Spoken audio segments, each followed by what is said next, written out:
Oi, gente, bom dia. A gente vai falar sobre o ciclo cardíaco, porque a gente vendo um pouquinho do ciclo cardíaco, a gente consegue entender a pressão arterial e o pulso, que é nosso tema da aula de hoje. Lembrando que a gente vai ver a teoria, tá? E quando a gente voltar às aulas, a gente vai ver todas as práticas, tá certo? Então vamos lá, o que é o ciclo cardíaco? É justamente o batimento do coração. E aí o coração, gente, ele bate, a gente diz que ele bate em dois tempos. Ele faz tum-tum. E esse tum-tum que o coração faz, ele completa um ciclo. E aí a gente chama que esse tum-tum, o coração ele tá batendo em sístole e em diástole, tá? Ele inicia o batimento até o batimento, ele inicia o batimento cardíaco até o início do batimento do outro. Então, quando a gente for ver o batimento cardíaco de uma pessoa, a gente não vai contar dessa forma. Ele fez tum-tum, aí eu já conto 1, 2. Não. Tum-tum é um ciclo cardíaco que corresponde a um movimento, certo? Então, vamos lá. O que é essa sístole? A sístole é o sangue bombeado pelos ventrículos que enche as artérias pulmonares e sistêmicas. É quando o coração ele se contrai. Ele se contrai porque ele envia o sangue para o corpo. Eu vou passar o slide e para você eu vou mostrar a foto do coração para vocês e vou falando porque aí vocês vão entendendo, tá certo?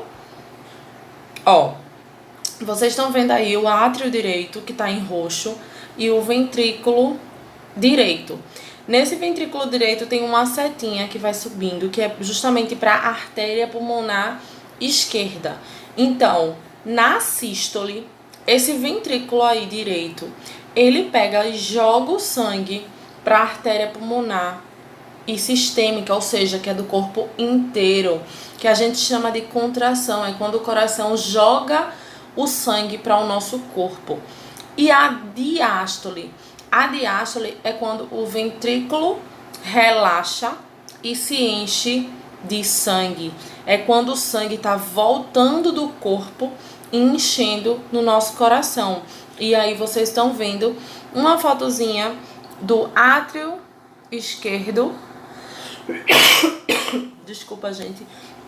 Do átrio esquerdo vermelho, o sangue entrando no ventrículo esquerdo. Então, quando ele se enche, ele relaxa, ele está se enchendo de sangue, para depois ele ser bombeado novamente. Então, esse movimento, ciclo cardíaco, ele corresponde a sístole e diástole. Sístole, contração. Diástole, relaxamento. Sístole, ele bombeia o sangue para os ventrículos, enchendo as artérias. Ele bombeia o sangue dos ventrículos para as artérias pulmonares e sistêmicas. E na diástole, esses ventrículos eles vão se relaxar e vão se encher de sangue. Então, eu tenho sístole e diástole. Fluxo sanguíneo. Fluxo sanguíneo, gente, é a quantidade de sangue que passa por um vaso em um determinado período de tempo. Então, imaginem uma mangueira onde está lá conectada com a torneira. Então, tá lá a água saindo. Mas aí eu quero saber como é que tá a quantidade de água passando por aquela mangueira num determinado período de tempo. Então, isso, no caso da mangueira, seria o fluxo de água.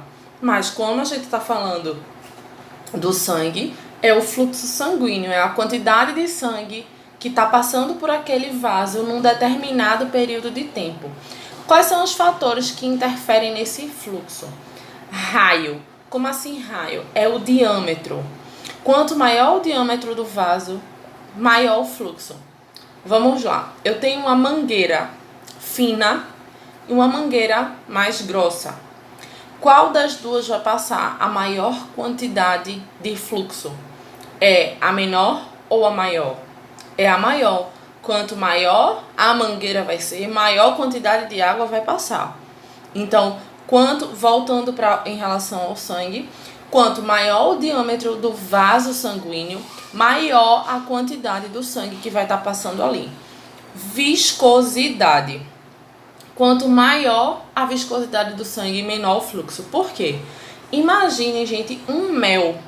Mel, quando a gente vira assim a colher e vai derramar em algum lugar, ele demora a cair, não é? Justamente por isso, porque o mel ele é viscoso, ele é um pouco mais grosso. Então, quando esse sangue ele tá viscoso, menor vai ser o fluxo sanguíneo passando naquele vaso. Ele vai passar, mas mais lentamente. Comprimento. Quanto maior o comprimento do vaso, menor o fluxo. Então, eu tenho uma mangueira de 5 metros e tenho uma mangueira de 25 metros. A mangueira maior vai ter um menor fluxo de sangue, porque vai estar demorando mais ali para até chegar ao objetivo dela. Então, eu tenho raio, viscosidade e comprimento que interferem no fluxo sanguíneo. A artéria. A gente tem, gente, artéria, veia arterial e a veia venosa, certo? Na arterial, ela transporta sangue com oxigênio, tem uma pressão para esse sangue correr até os tecidos. Por essa razão, a artéria ela tem uma parede mais forte, ela tem uma parede mais resistente, porque ela passa numa pressão maior. É tanto que eu acho que vocês já devem ter visto em algum filme, que, claro que tem muito filme mentiroso, tá? Mas é só para vocês tentarem associar, que às vezes eles fazem um corte na jugular e espirra muito sangue. É justamente porque cortou uma artéria. No âmbito hospitalar, há também esses espirros de sangue. Claro que não é feito os filmes, mas há um fluxo maior quando a gente vai fazer uma punção na artéria para um exame, por exemplo. Então, quando a gente termina, a gente tem que fazer uma pressão muito grande durante 5 minutos pressionando para poder estancar aquele sangue, porque se a gente tira, literalmente jorra sangue. Então, é necessário, gente, que essa parede da artéria seja realmente forte, porque o sangue corre muito rápido ali, ele faz uma pressão. E é importante, gente, porque todo o nosso corpo, ele depende de oxigênio para viver. Nossos órgãos precisam de oxigênio. Então, a artéria, ela transporta esse oxigênio para o nosso corpo, para os nossos órgãos, para os nossos tecidos. É devido à elasticidade das artérias e ao bombeamento propulsor efetuado pelo coração, ou seja, é devido o coração bombear o sangue, que o sangue circula continuamente e consegue determinar um número de pulsação por unidade de tempo. Gente, meu coração, ele impulsiona o sangue para o nosso corpo. Se eu tenho uma falha no coração de bombear o sangue para o corpo, eu vou ter problema cardíaco, eu vou ter problema de circulação, porque meu sangue não vai estar circulando corretamente no meu corpo, então eu vou ter um problema de oxigenação dos tecidos. Por causa de uma coisinha só, eu posso trazer diversas patologias. Então é importante que o coração continue bombeando efetivamente esse sangue para o corpo, para que ele consiga circular, certo? E o fato dele estar circulando, a gente consegue verificar tanto o pulso, e aí eu vou falar já para vocês, tanto a frequência cardíaca.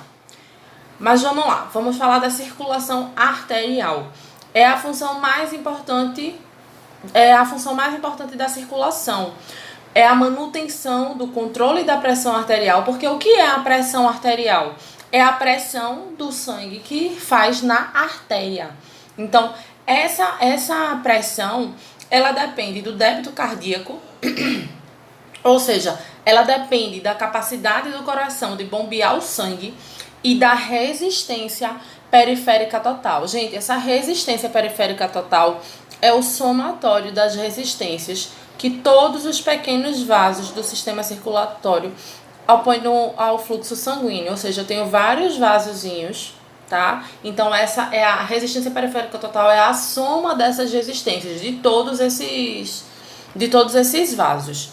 Então, A pressão, para se ter uma manutenção e um controle da pressão arterial, eu dependo da resistência dessas artérias, tá? E eu dependo do meu coração bombeando o sangue corretamente. Então é por isso que essa circulação arterial é a mais importante em relação à pressão arterial, tá?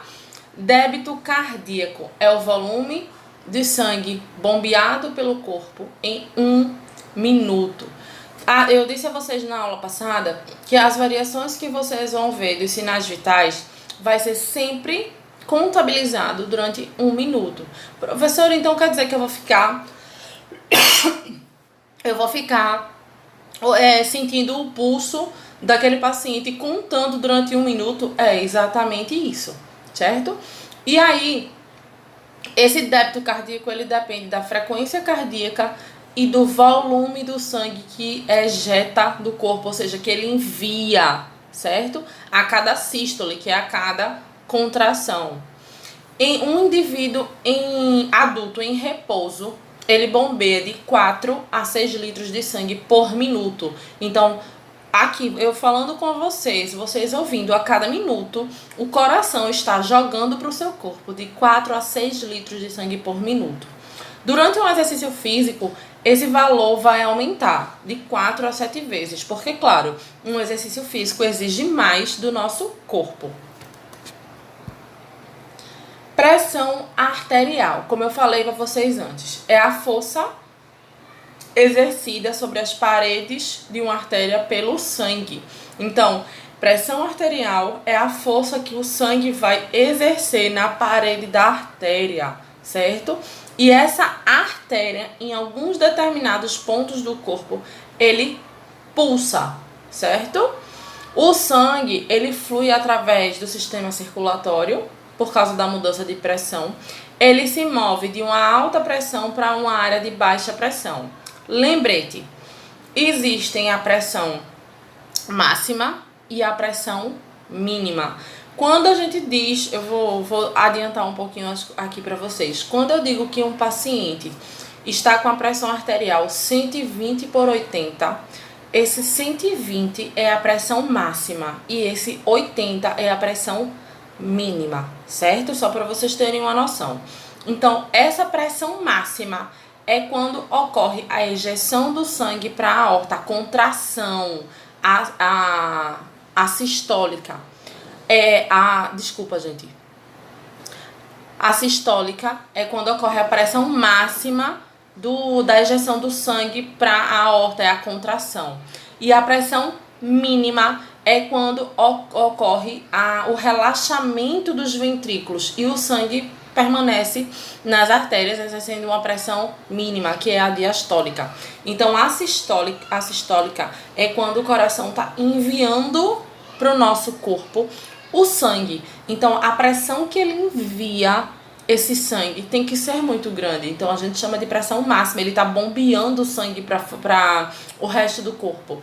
E na diastólica, não. A pressão mínima, esses ventrículos vão relaxar. Então, quando eles relaxam, a cavidade vai se encher de sangue. Então, não vai ter uma pressão tão grande em cima da artéria. Então, a gente chama de pressão mínima, que é a pressão diastólica. Então, falando mais uma vez, pressão arterial é a pressão que o sangue exerce na parede da artéria, onde também depende de vários fatores, como manutenção, elasticidade da parede da artéria, a ação propulsora do coração, viscosidade sanguínea, como eu já tinha falado para vocês. Os valores da pressão arterial, gente, não é fixo. Não é porque hoje de manhã eu aferi minha pressão e deu 12 por 8, 120 por 80, que o resto do dia vai dar assim. Depende da posição que eu tiver. Existem posições que alteram a pressão arterial. Emoções, então se eu tenho uma pessoa que está muito estressada, eu posso fazer com que essa pressão aumente.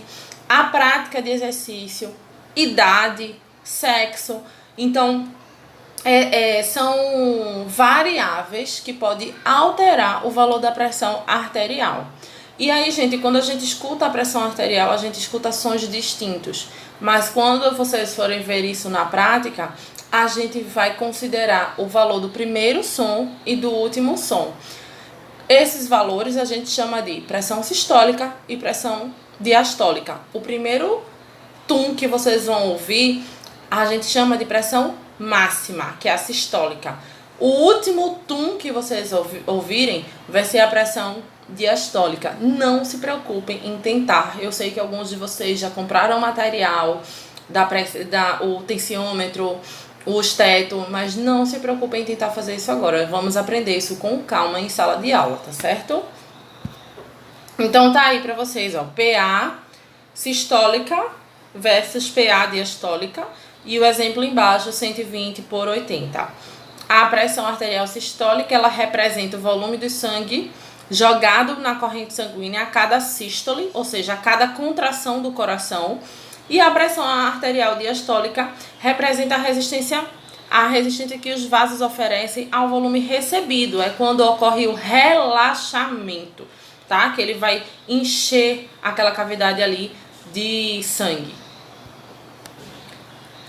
A classificação da pressão arterial, em torno disso para adulto, tá certo? Então, ótima, a gente classifica 120 por 80. Normal, 130 por 80, por 85, a gente considera normal. Quando é que acende um sinal de alerta? Poxa, ela tá com 130, ela tá com 139 por 85, por 9, então a gente já fica realmente mais preocupado, porque a pressão não tá tão normal. Mas isso, gente, não significa que a pessoa seja hipertensa. Como eu falei pra vocês, não é porque um sinal vital deu alterado que necessariamente essa pessoa tenha a patologia. Hipertensão. Hipertensão a gente tem estágio leve, moderado e grave. Estágio leve, 14 por 9, 15 por 9. Estágio 2, moderado, 16 por 9, 16 por 10, 17 por 10, então já é realmente preocupante. Estágio 3, acima de 180, ou seja, acima de 18. Então, 180 por 110, que no caso seria 18 por 11. Tem paciente que chega a 20 por 11, 22 por 11, 22 por 12 e assim sucessivamente. Então, já é uma hipertensão realmente grave. E a sistólica isolada a gente coloca como 14 por 9, mas é um sinal de alerta, mas às vezes pode ser uma coisa momentânea. Então, a gente não pode dizer que uma pessoa tem uma patologia porque um sinal, uma pressão está alterada naquele momento, certo? Locais de aferição da pressão arterial. Eu tenho no braço, um pouquinho acima do punho, que é a primeira fotozinha do meu canto esquerdo, no caso, que a gente coloca o esteto no pulso. Tem a braquial, que é a comum, que todo mundo sabe que é no braço, certo? Tem a apoplítea, que fica aqui na coxa, um pouquinho acima do joelho. E tem a tibial, que fica no tornozelo, tá? Esses locais que está sendo a aferição da pressão são os locais do pulso.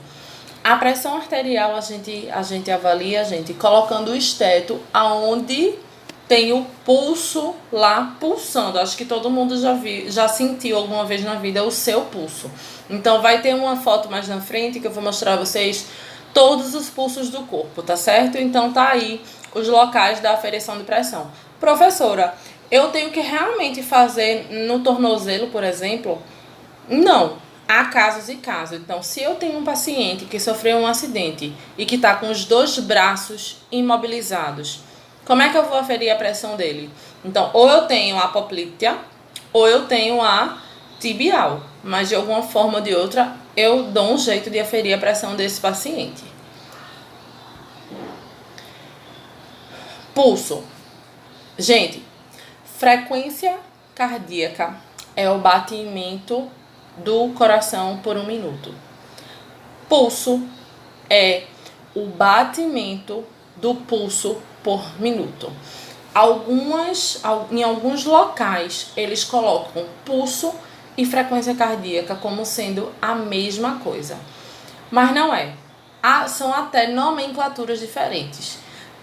Muitas vezes os valores dão próximos, mas não diferentes, mas não dão sempre iguais. Por exemplo, se meu pulso dá 70, a frequência cardíaca às vezes pode dar 80, 79. Claro que nunca dá um valor muito distante do outro. Por quê?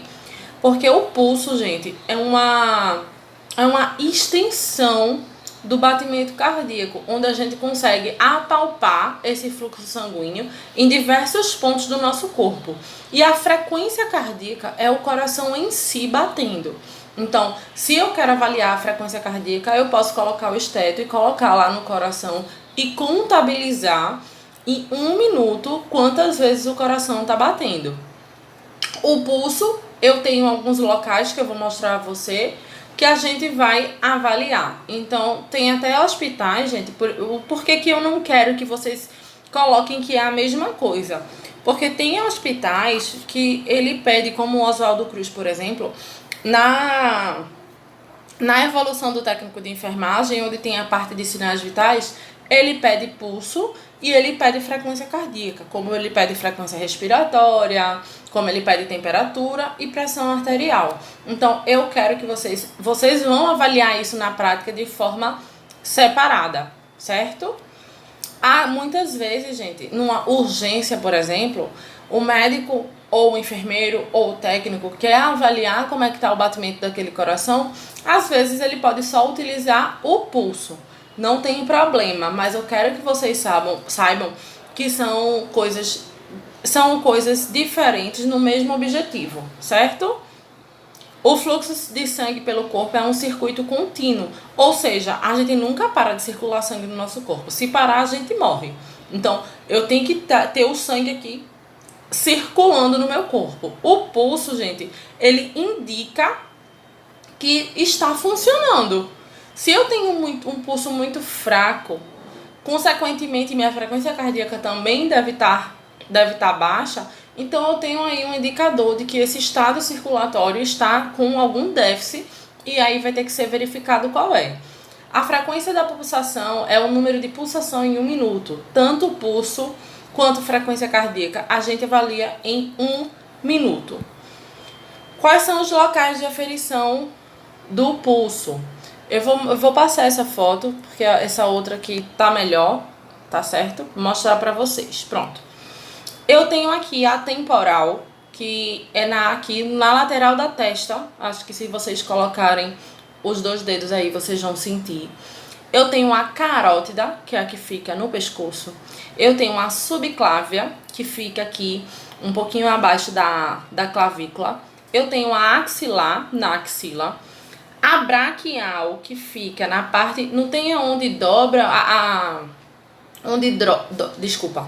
onde dobra o cotovelo. Pronto. Na parte da frente não tem a linhazinha que divide o nosso braço do antebraço? Um pouquinho abaixo dessa linha, certo? Vocês podem apalpar aí com 2 dedos, certo? O pulso braquial, que é o pulso do braço. Eu tenho a femoral, que é aqui na virilha. Eu tenho a poplítea, que é aqui atrás do joelho. Eu tenho a radial, não tá aí aqui escrito, mas eu tenho a radial, que é o pulso mais comum que vocês conhecem, tá? Eu tenho a tibial, que é no tornozelo, e a pedial, que é no pé. Pedial tem um L aí no final, desculpa. Então, que é no pé. Então, tá aí todos os locais de aferição do pulso, certo? O mais comum da gente ver é a braquial, a radial, a carótida e a pedial. Então, é as mais comuns da gente olhar, tá certo? Características que a gente avalia. Frequência, o número de pulsação que deve ser contada durante 1 minuto. Amplitude é o grau de enchimento da artéria. Às vezes a gente percebe quando o pulso ele realmente se enche de sangue. Então, é normal quando a gente sentir um pouco mais forte ou um pouco mais fraco. Então, essa é a amplitude do movimento do pulso. Ele pode ser cheio ou filiforme, que é quando indica uma força insuficiente a cada batimento e batimento irregular. Normalmente quem tem problemas cardíacos, ele vai ter esse batimento irregular. Ritmo é a sequência de pulsação. Então eu posso ter um ritmo forte e regular, indicar um batimento regular com força, com boa força de cada batimento cardíaco. Ele pode estar fraco, mas está regular, indica movimento regular, mas que a força, que o sangue está ali pressionando a artéria, realmente está mais fraquinha. E tem o irregular, arrítmico, indica que o batimento ocorre tanto forte quanto fraco, ou seja, ele não tem aquele ritmo regular. E então é importante, gente, que o coração e a frequência cardíaca, estendendo para o pulso, ele tenha um batimento, um ritmo regular. Pessoas que sofrem de arritmia cardíaca, é bem difícil pra gente ao escutar o batimento cardíaco dela, porque normalmente fica assim. O normal é a gente ouvir o coração dessa forma: tum-tum, tum-tum, tum-tum. Quando um paciente tem um problema de arritmia, a gente escuta assim: tum-tum, tum-tum, tum-tum, tum-tum, tum-tum, tum-tum. A gente não tem um ritmo regular. Então, isso realmente é bem interessante. Vamos para os parâmetros. Da mesma forma que a temperatura tem um parâmetro, a frequência respiratória tem um parâmetro, na frequência cardíaca, pulso, a gente também tem um parâmetro, certo? Lactentes, que são crianças que estão amamentando, o batimento cardíaco é em torno de 120 e 160. Gente, o valor do pulso e da frequência cardíaca, o parâmetro, ele é o mesmo. A nomenclatura, os termos técnicos, eles vão mudar, que aí eu vou dizer para vocês já já. Então, lactente, crianças que estão amamentando, o batimento é em torno de 120 a 160. Crianças de 90 a 140. Idade pré-escolar, 80 a 110. Idade escolar, 75 a 100. Adolescente, 60 a 90. E adulto, 60 a 100.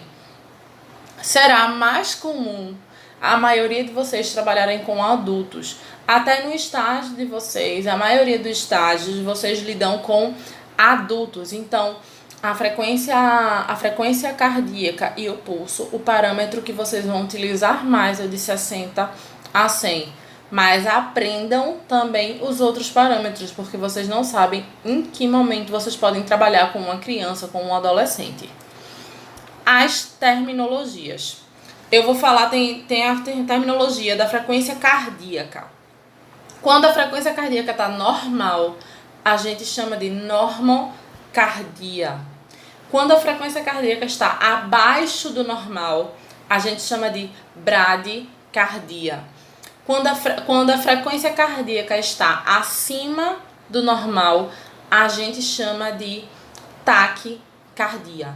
Essas são as 3 nomenclaturas para frequência cardíaca. Agora eu vou colocar aí na tela para vocês, tá? O nomezinho do pulso, não tá no slide, mas eu vou falar para vocês. O nome do pulso quando ele tá normal. Bradisfigmia é quando aquele pulso tá abaixo do valor normal. Taquisfigmia é quando o pulso tá acima do valor normal. Agora vocês anotem aí, registrem. Quando o pulso ele tá acima ou ele tá normal, o nome é normoesfígmico, certo? Então vai aparecer aí para vocês na telazinha, normoesfígmico. Também vou passar para vocês a nomenclatura da pressão arterial. Também vou mostrar aí para vocês na telazinha, tá certo? Normotenso é pressão arterial normal. Hipertenso é pressão arterial acima do normal. E hipotenso é pressão arterial abaixo do normal. Então vai estar aí para vocês na telazinha, tá certo? Então vocês aprenderam 9 termos técnicos. da frequência cardíaca, do pulso e da pressão arterial. Deixem isso registrado no caderno de vocês, tá? Porque é bastante importante vocês aprenderem esses termos técnicos, porque vocês vão levar para o resto da vida de vocês. Ao verificar o pulso, gente, a gente não pode fazer com o polegar, tá? O dedão. Porque o nosso dedão, ele tem uma pulsação própria, certo? Então, se a gente colocar o dedão para ver o pulso, a gente pode confundir com a nossa pulsação e dar um valor errado. A gente não pode pressionar muito a artéria, porque se pressionar, a gente não consegue sentir a pulsação. A gente nunca pode ver com as mãos frias, porque pode alterar o valor, certo? E nunca deve se verificar o pulso se no braço tiver um acesso para hemodiálise, que a gente chama de fístula, ou cateterismo, certo? Fatores que influenciam as frequências do pulso.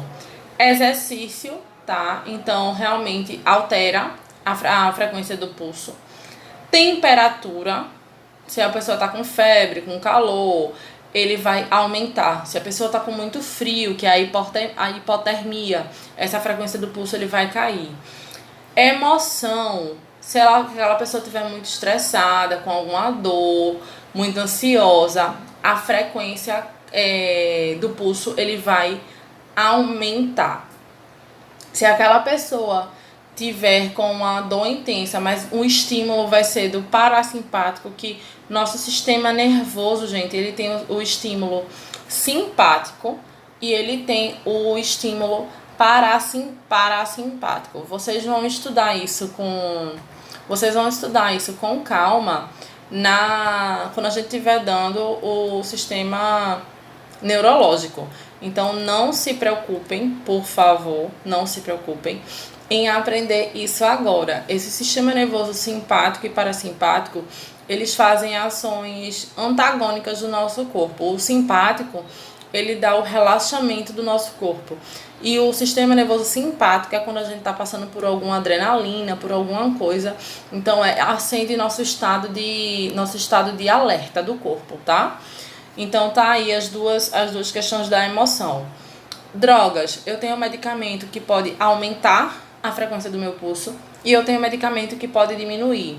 Hemorragia, eu elevo a frequência do meu pulso. Mudança de postura, quando eu levanto, quando eu sento, eu tenho um aumento da frequência do pulso. Quando eu estou deitado, quando eu estou relaxado, eu posso ter uma diminuição. Distúrbio pulmonar, uma precária oxigenação, então eu acabo elevando essa frequência do meu pulso. Gente, aqui eu vou finalizar a aula de hoje. A prática, tanto de pressão arterial, quanto de pulso, quanto de frequência cardíaca, iremos ver em sala de aula. Qualquer dúvida, gente, vocês podem me perguntar, tá certo? Beijo, tenham um bom dia.